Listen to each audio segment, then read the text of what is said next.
السلام عليكم ورحمة الله تعالى وبركاته. نتمنىكم تكونوا بخير وعلى خير ويلقاكم الفيديو نتوما في أحسن الأحوال يا رب. اليوم غناخدكم واحد حكاية من التراث المغربي الشعبي، خليكم معايا وما تمشيو فيه. كان يا مكان في قديم الزمان وفي قبيلة بعيدة ما توصلها إلا ما عندك حيلة، كانت طريقها طويلة المونة تسالي وهي ما تسالي. والعجيب في أمر هاد القبيلة أن كل مرة تبدل طريقها، الطريق اللي جابتك اليوم ما ترجعك غدا. وهاد الشي كله بسبب واحد السحارة كان سميتها عقيصة، كانت مالكة البلاد والعباد، وكان سحرها ما يفلتوا منه غير الشداد. كانت في القبيلة واحد المرأة طيبة تعطي بيدها ولسانها، وكان عندها واحد الجنان خيرت القبيلة كلها منه، تعطي للمسكين وتجود على اليتيم، ولهذا كانوا الناس يسميوها الصالحة. الصالحة كانت العدو الكبير ديال عقيصة، حتى السحر ما خلاته إلا وجربته حتى تهلكها وتهلك أرضها، لكن الله كان حافظها وحافظ جنانها. ومرت الأيام والحسد والحقد في قلب عقيصة شاعل كيف النار، تاكل الأخضر واليابس. واللي زاد في نارها أكثر هو أن صالحة ولدات. وشنو ولدات تويمين يطيروا العقل بالزين. إيوا هاد الشي ما عليه صبر، حيت عاقصة قاتلها الفقصة، حيت هي عاقرة ما كتولدش. إيوا عاقصة جمعت الشياطين ديالها في واحد الليلة كحلة زحلة، وقالت ليهم الليلة يصبح الجنان رماد باش ما تلقى البهيمة ما تاكل ولا العباد.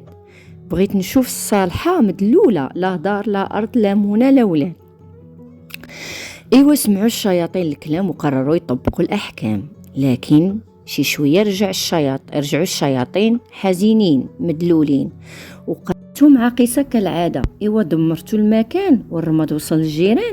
قال كبيرهم ألا لا عقيصة، الله حافظ صالحة والجنان ما لقينا الطريق، جنانها محروس ما تدخل ليه لا بهدية ولا بفلوس.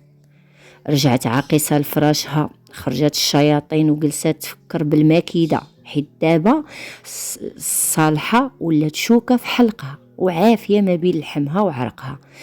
ضحكت عاقصة وقالت صافي لقيتها، غدا يا الصالحة تفطري بالدموع وتعشي بالندامة.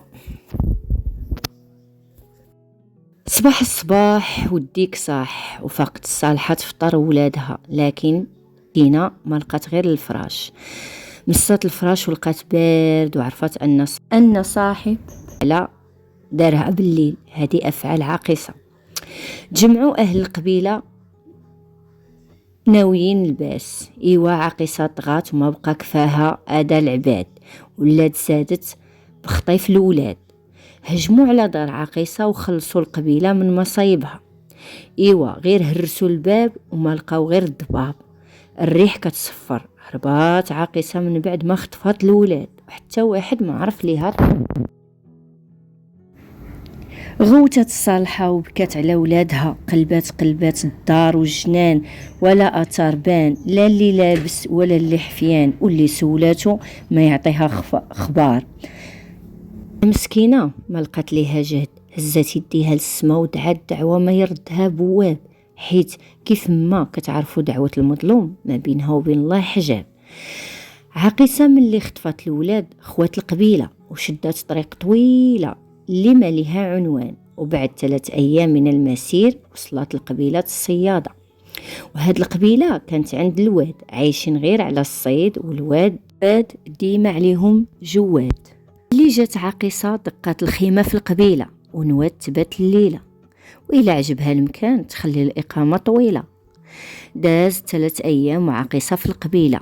الناس شافوا أن الحوت من بعد الصيد بسرعة تعطي ريحته، وإلى ما تكال في نهارو ما تنفع معاه لا ملحة لا قدين. تجمعوا كبر العيان القبيلة باش يعالجوا القضية ويشوفوا ليها شي حيلة. سولهم كبير العيان ومن يمتى هاد الحالة في القبيلة. جاوبوا كبير الصيادة أسيدي هذه 3 الأيام الواد بخل علينا بحوته، واللي صيدناه في النهار تعطي ريحته. تكلم واحد الصياد وقال: هادي 3 أيام اسيدي دقات واحد المرأة خيمتها قدام باب داري، لا هي ضيفة ولا يدخل عندها ضيف، إلا شفتيها ما تصرب شوفتها، وإلا سمعتيها ما يعجبك حديثها. وقف كبير القبيلة وقال: هذاك ضيف النحس، ضيف منبود، الليلة ماليها مباتة في قبيلتي، عطيوها مونة الطريق وخرجوها، هاديك ما تصلح لا صديق ولا رفيق. وفعلا جاو الصيادة جمعوا العاقصة الخيمة وعطوها المونة، مونة الطريق، وخرجوها ونقاو القبيلة من شرها ونحسها. وهكا القبيلة اللي مشات ليها عاقصة ما تفوت فيها 3 أيام حتى يجريو عليها، حيت بسرعة كتكوى بنارها وبنار نحسها. وبعد يوم جديد من المسير، وهكذا شدات عاقصة الطريق مرة أخرى تقلب على قبيلة باقي ما جرباتهاش تذوق مكايدها. بعد نهار من المسير وصلت لقبيلة الحطابة. قبيلة الحطابة جات وسط الغابة مضللة على الشمس ومقراها الضباب. إيوا يا سيادي، وصلت عاقصة السحارة ودقت خيمتها وسط القبيلة، وقررت تبات ليلة، وإلا عجبها الحال تخلي المدة طويلة. كما العادة الناس في القبيلة كل صباح كيخرجوا للغابة يحطبوا ويحشوا، وإلا رجعوا كيشويو وينشوا. الخير موجود، البهايم لاقية ما تاكل، والغابة تجود بالحطب والعود. إيوا فاتت 3 أيام، لاحظوا الناس نهار الربيع اللي كيحشوا الحطابة البهايم كيبس في الطريق قبل ما يوصل للقبيلة، وهكذا قل فيها الحليب واللحم. إيوا قرروا الحطابة يتجمعوا في بيت كبير القبيلة، يشوفوا القضية شي تخريجة ولا حيلة.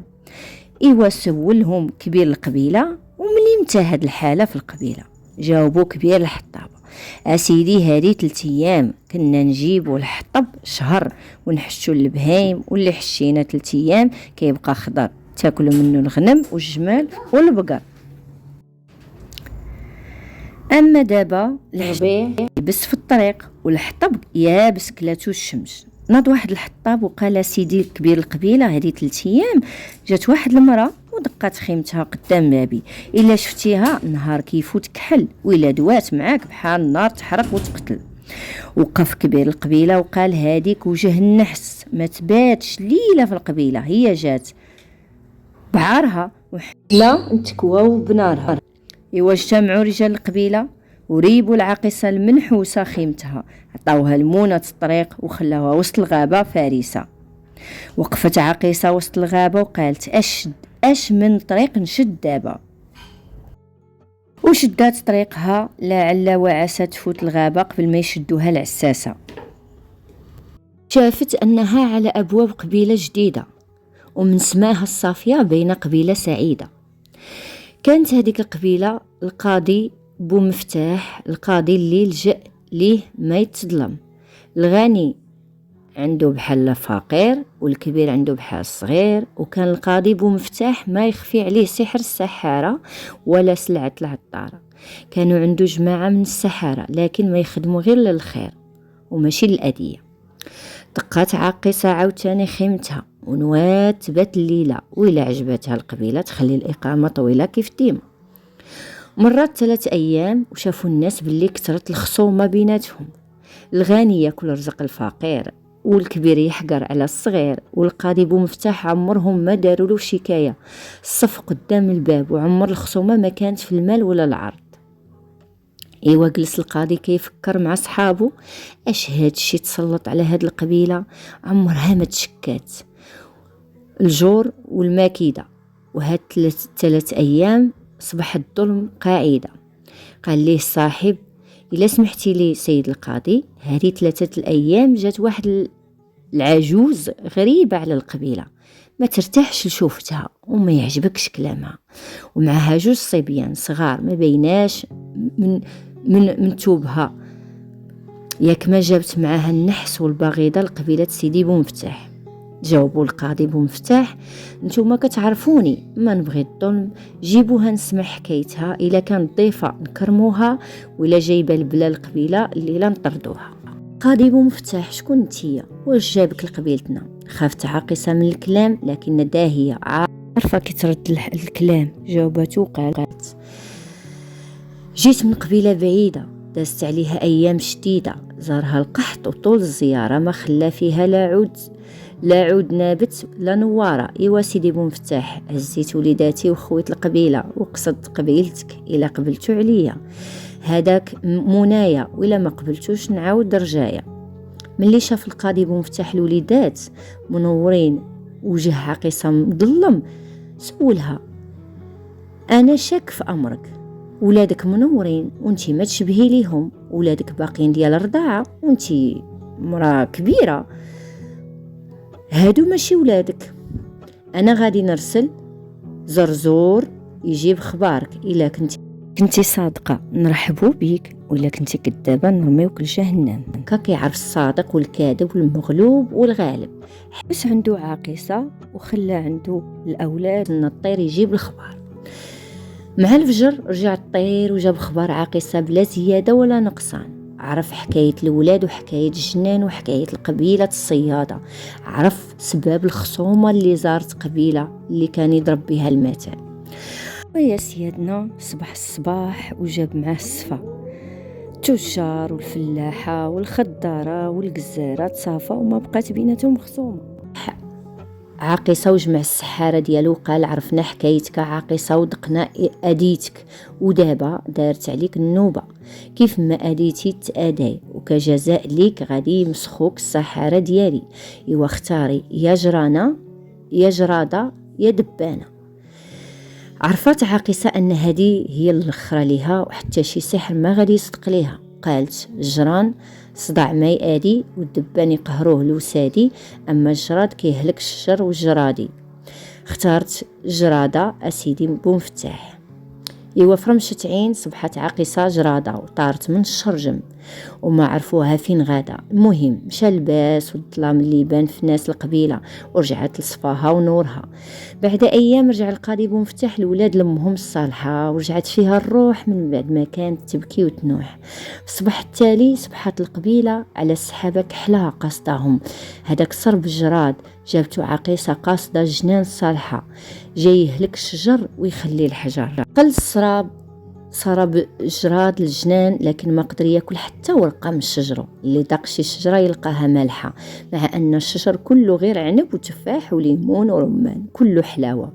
ايوا تقلبت الايه، خرجوا ناس القبيله رجال ونساء ودراري يصيدوا الجراد اللي حصل في جنان الصالحه.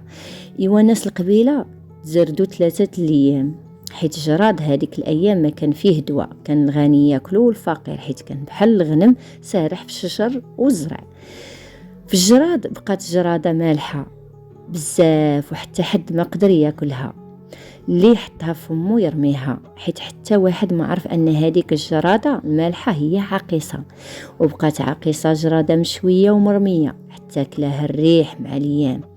اما الولاد كانوا يغنيو من هذيك الليلة ملي يعرفوا حكاية: جرادة مالحة فين كنتي سارحة في جنان الصالحة، اش كليتي واش شربتي غير التفاح والنفاح، والحكمة بيديك يا القاضي يا بومفتاح. ايوا كي جاتكم حكايتي. شفتوا دابا المعنى ديال جرادة مالحة اللي كنا كنقولوها وحنا صغار؟ إلا عجبتكم القصة ما تنساوش اختكم سر الجمال من لايك والاشتراك وتفعيل زر الجرس باش يوصلكم كل جديد فضلا وليس أمر. على المتابعة إلى قصة مقبلة بإذن الله. تحياتي، سر الجمال.